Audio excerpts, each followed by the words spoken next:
Good morning. I'm Andy Myers at Weiss Research. I'm Jen Amos, and this is your morning market update for Monday, August 29th. Stocks on Wall Street are following the global markets higher and building on last week's gains. Futures got a boost from a relatively upbeat economic report. It showed that the income of U.S. workers rose 0.3% in July, just slightly slower than expected. But consumer spending jumped 0.8%, the biggest increase in 2 years. Since spending rose more than income, the individual savings rate dropped to 5% of disposable income, down from 5.5% in June. And overall, disposable income dropped for the first time in 10 months. Meanwhile, a closely watched inflation gauge within the report, called the core PCE, rose by 0.2% last month and is up a modest 1.6% over the past year. Of course, that measure excludes volatile energy and food prices, which have risen sharply over the past 12 months. Following the report, investors seem to be favoring riskier assets, and not just stocks. Crude oil is also sharply higher, now trading right around $87 a barrel. Meanwhile, treasuries are seeing some selling pressure.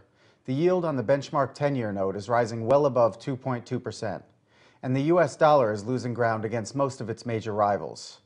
Turning overseas, Asian investors are getting their first chance to react to Ben Bernanke's speech in Jackson Hole, Wyoming on Friday. They seem to be relieved that the Fed chairman did not promise a third round of quantitative easing, since that would boost asset prices even more and add to inflation pressures, especially in China.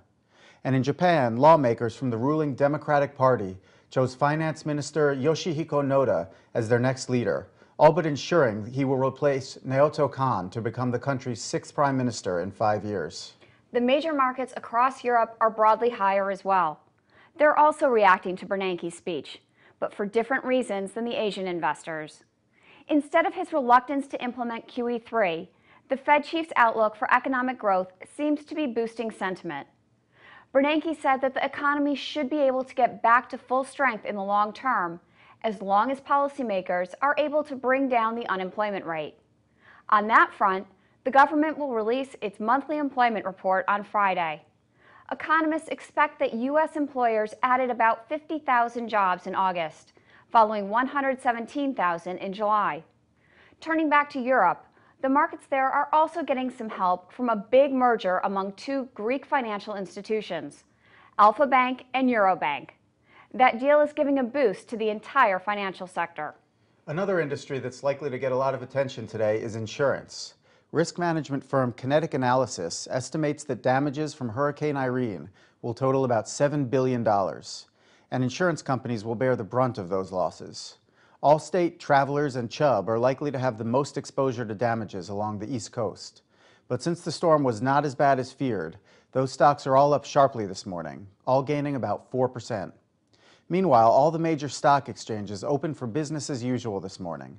But volume may be lighter than usual, as some traders will be unable to get back to work because of flooding in the New York area. That's the latest from Weiss Research. Have a great trading day.